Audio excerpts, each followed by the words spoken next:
विद्यापीठं कविकुलगुरोः कालिदासस्य नाम्ना सुप्रख्यातं विलसति महत् रामगिर्याश्रमेषु पूर्वैः पुण्यैः सुविदितयशः सेव्यमानं महद्भिः पादं वाण्याः कुलगुरुपदे सेवते सेवकोऽयम्।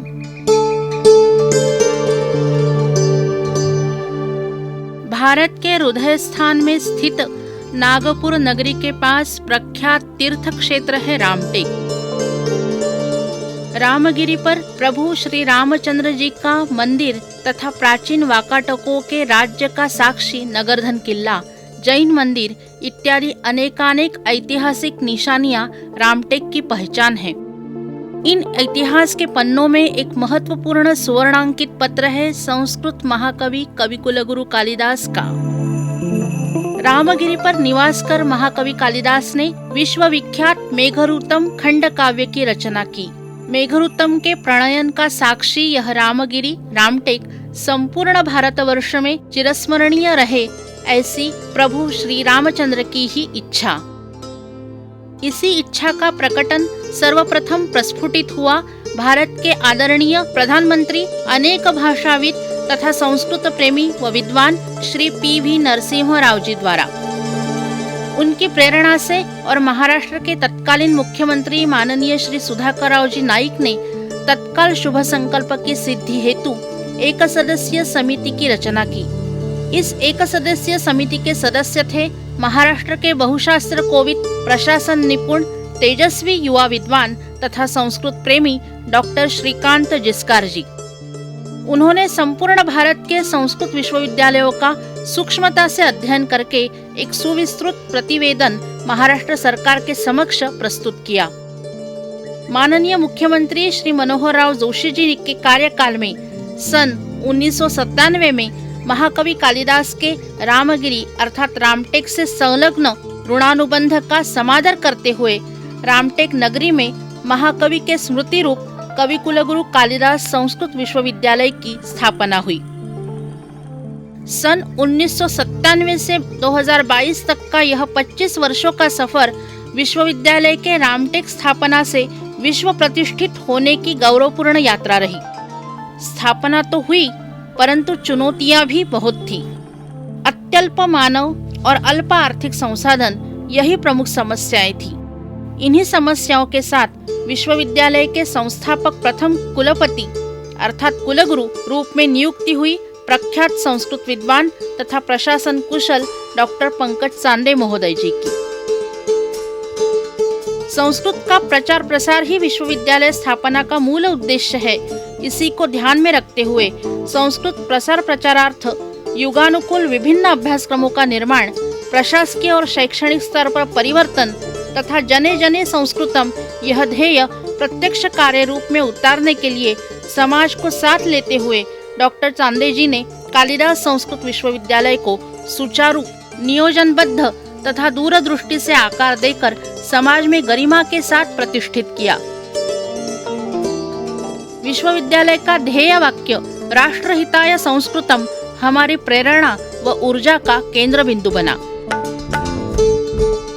विद्यापीठ अनुदान आयोग द्वारा 2F की मान्यता, महाराष्ट्र सरकार द्वारा रामटेक में 10 एकड़ भूमि, 5 संकायों की स्थापना, विश्वविद्यालय सुचारू परिचालित करने के लिए प्राध्यापक तथा शिक्षकेतर कर्मयोगियों की क्रमशः नियुक्ति, राज्य, राष्ट्रीय, अंतर्राष्ट्रीय स्तर पर सामंजस्य करार और संलग्नीकरण के माध्यम से संस्थाओं के योग से विश्वविद्यालय का विस्तार तथा आर्थिक नींव मजबूत हुई। उनके इस कार्य से ही कालिदास संस्कृत विश्वविद्यालय देश का सर्वप्रथम आर्थिक दृष्टि से संबलित स्वतंत्र संस्कृत विश्वविद्यालय बन के उभरा। इसका संपूर्ण श्रेय डॉक्टर चांदे महोदय के दूरदृष्टि को जाता है। मानव संसाधन मंत्रालय के आर्थिक सहयोग से संस्कृत भाषा में बाल साहित्य का 23 खंडों में प्रकाशन उन्होंने किया। विश्वविद्यालय का विस्तार तथा सर्वस्तरीय विकास के फलित रूप विश्वविद्यालय अनुदान आयोग द्वारा 12B की मान्यता डॉक्टर चांदे जी के कार्यकाल 2012 में प्राप्त हुई। 12B की मान्यता प्राप्त होने के पश्चात विश्वविद्यालय विकास की गति चौमुखी हुई। संस्कृत विदुषी तथा मुंबई विश्वविद्यालय की पूर्व संस्कृत विभागाध्यक्षा आदरणीय कुलगुरु डॉक्टर उमा वैद्य जी ने सूत्र संभालने के साथ ही रामटेक परिसर विकास पर ध्यान दिया। उनके आते ही 12B की मान्यता से 7 करोड़ की निधि विश्वविद्यालय को प्राप्त हुई और निधि न्यूनता के वजह से अवरुद्ध सभी कार्यों को गति प्राप्त हुई। महाराष्ट्र शासन के तत्कालीन माननीय मुख्यमंत्री श्री देवेंद्र जी फडणवीस महोदय ने संस्कृत विश्वविद्यालय का प्रांगण सभी अंतर्राष्ट्रीय छात्रों के लिए खुला हो, इसलिए नागपुर में वारंगा में 50 एकड़ जमीन उपलब्ध कराई तथा 2016 में डॉक्टर वैद्य महोदय के ही नेतृत्व में विश्वविद्यालय ने सर्वप्रथम NAC मूल्यांकन B++ प्राप्त किया। विश्वविद्यालय की यह बहुत बड़ी उपलब्धि थी। सन 2017 में विश्वविद्यालय ने सामाजिक, शैक्षणिक तथा भौतिक स्तर पर अपनी स्थिरता प्राप्त की। इस स्थिरता को बदलते सामाजिक शैक्षणिक संशोधन नीति के तहत पारंपरिक तथा आधुनिक तंत्र स्नेही बनाने के लिए आगमन हुआ संस्कृत तथा संगणकीय भाषा विज्ञान के ज्ञाता कर्नाटक संस्कृत विद्यापीठ के पूर्व कुलपति प्रोफेसर श्रीनिवास वरखेड़ी जी का। प्रशासन निपुण, आधुनिक तंत्र स्नेही, साक्षेपी दृष्टि तथा नवनवीन प्रकल्पों की योजना तथा सफल कार्यान्वयन से प्रोफेसर वरखेड़ी जी की क्रियाशीलता में तीव्रता रही। उनके ओजस्वी नेतृत्व में विश्वविद्यालय का शैक्षणिक संशोधन स्तर तथा गुणवत्ता उच्च स्तर पर पहुंची तथा पारंपरिक शास्त्र ज्ञान प्रदान करने वाले परमादरणीय श्री गोळवलकर गुरुजी गुरुकुलम की प्रतिष्ठापना हुई। उसके साथ ही प्रोफेसर वरखेड़ी जी ने मूलभूत सुविधाओं का निर्माण तथा नियोजन से श्री विश्वेश तीर्थ शास्त्रार्थ शाला, योग भवन, योग चिकित्सा केंद्र, डॉक्टर जिस्कार ज्ञान स्रोत केंद्र, ग्रीन जिम, मातोश्री छात्रावास, चंद्रशाला, 100 फीट ऊंचा तिरंगा, अभिनव भारती परिसर वारंगा का उद्घाटन, अन्नपूर्णा भोजनालय, कैफेटेरिया इत्यादि अनेक अत्यावश्यक सुविधाओं का निर्माण किया तथा आधुनिक अभ्यासक्रमों से करियर विद संस्कृत का मार्ग भी प्रशस्त किया। कोरोना के महाकराल संकट में भी विश्वविद्यालय ने रचयेम संस्कृत भवनम के ध्येय से प्रेरित हो तंत्रज्ञान के साथ समन्वय कर अग्रणी भूमिका निभाई। आज सभी संस्कृत विश्वविद्यालयों में कवि कुलगुरु कालिदास संस्कृत विश्वविद्यालय तंत्रज्ञान आधारित सभी सुविधाओं में प्रथम क्रमांक में सुस्थापित हो गया है। माननीय उपराष्ट्रपति श्री वेंकैया नायडू महोदय की गरिमामयी उपस्थिति में तथा देश विदेश के विद्वानों से सम्मिलित अखिल भारतीय प्राच्य विद्या परिषद के शताब्दी समारोह का अभूतपूर्व और सुचारू आयोजन विश्वविद्यालय में हुआ।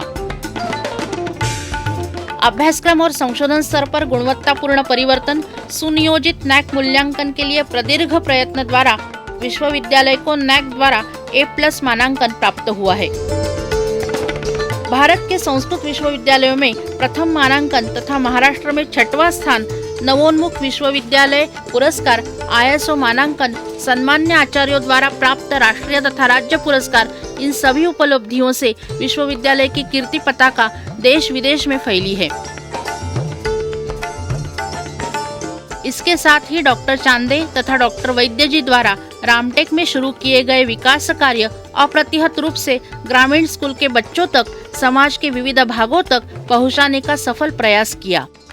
विश्वविद्यालय को विश्वविद्यालय अनुदान आयोग, महाराष्ट्र सरकार, भारतीय उच्चतर शिक्षा अभियान अर्थात रूसा द्वारा मूलभूत सुविधाओं के लिए अनुदान प्राप्त हुआ है। प्रोफेसर वरखेड़ी जी के बाद संस्कृत महाकवि तथा संस्कृत के अंतर्राष्ट्रीय ख्याति प्राप्त विद्वान कुलगुरु माननीय प्रोफेसर मधुसूदन पेन्ना जी विश्वविद्यालय को पूर्ण सक्षमता से तथा समर्थता से संभाल रहे हैं। इनके कार्यकाल में दीक्षांत सभागृह का नवीनीकरण, अभिनव भारती शैक्षणिक परिसर, वारंगा तालाब का सौंदर्यीकरण, मियावाकी जंगल का निर्माण, वारंगा विकास, केंद्रीय शिक्षा मंत्रालय द्वारा संशोधन केंद्र तथा संशोधन प्रकल्प को मान्यता, केंद्रीय संस्कृत विश्वविद्यालय द्वारा प्राप्त संशोधन प्रकल्पों को मान्यता प्राप्त हुई है। विश्वविद्यालय के प्राध्यापकों को पुरस्कार तथा छात्राओं का राज्य, राष्ट्रीय व अंतर्राष्ट्रीय स्तर पर सम्मान यह विश्वविद्यालय का गौरव बढ़ा रहा है। विश्वविद्यालय के रजत महोत्सव का शानदार शुभारंभ आदरणीय विभूति सत्संग फाउंडेशन के संस्थापक श्री मधुकर नाथ जी तथा सम्माननीय भारत के मुख्य न्यायाधीश श्री शरद बोबड़े महोदय जी की प्रमुख उपस्थिति तथा शुभाशीर्वाद से हुआ। संपूर्ण वर्ष में भाष्योत्सव, कीर्तनोत्सव, धर्मशास्त्र पर अंतर्राष्ट्रीय परिषद का आयोजन, संस्कृत बाल नाट्य महोत्सव, अंतर्राष्ट्रीय व्याख्यान मालिका इत्यादि अनेकानेक शैक्षणिक सामाजिक संशोधन उपक्रमों का आयोजन किया गया तथा रजतोत्सव ग्रंथमाला के अंतर्गत 25 संशोधनात्मक ग्रंथों का प्रकाशन विश्वविद्यालय ने किया। रजत महोत्सव की सबसे बड़ी उपलब्धि NAAC A+ मूल्यांकन तो है ही, लेकिन और भी 3 उपलब्धियां विश्वविद्यालय के लिए गौरवास्पद रही। विश्वविद्यालय के माननीय अधिष्ठाता प्रोफेसर श्री जी विजय कुमार जी महर्षि पाणिनि संस्कृत तथा वैदिक विश्वविद्यालय उज्जैन में कुलगुरु रूप में नियुक्त हुए। सम्माननीय पूर्व कुलगुरु प्रोफेसर श्रीनिवास वरखेड़ी जी की भारत का संस्कृत पीठ केंद्रीय संस्कृत विश्वविद्यालय में कुलगुरु रूप में नियुक्ति हुई तथा उनके स्थान पर दर्शन शास्त्र के आदरणीय विद्वान प्रोफेसर मधुसूदन पेन्ना जी की हमारे विश्वविद्यालय में कुलगुरु रूप में नियुक्ति हुई। कवि कुलगुरु से प्राप्त यह प्रसाद चिन्ह कालिदास संस्कृत विश्वविद्यालय के लिए निश्चित ही अभिमानास्पद और प्रशंसनीय है, उसकी गरिमा वृद्धिंगत करने वाले हैं। सभी आदरणीय कुलगुरुओं के परिश्रम से, संकल्पना से, क्रांतदर्शी दृष्टि से ही भारत में तथा अंतर्राष्ट्रीय स्तर पर कवि कुलगुरु कालिदास संस्कृत विश्वविद्यालय को सम्मान और गौरव प्राप्त हुआ है। उच्च विद्या विभूषित विद्वान प्राध्यापक तथा प्रशासन कुशल सहकारियों के अविश्रांत परिश्रम तथा समर्पित संस्कृत सेवा का और नागपुर विश्वविद्यालय के सभी संस्कृत प्राध्यापक तथा समाज के विभिन्न क्षेत्र के हितचिंतकों का विश्वविद्यालय के प्रत्यक्ष निकास कार्य में बड़ा सराहनीय योगदान रहा है। रजत महोत्सव वर्ष विश्वविद्यालय राष्ट्रहिताय संस्कृतम ध्येय के साथ सुवर्ण तथा शताब्दी महोत्सव समोल्लास के साथ पूर्ण करे, यही शुभकामना। जयतु संस्कृतम, जयतु भारतम।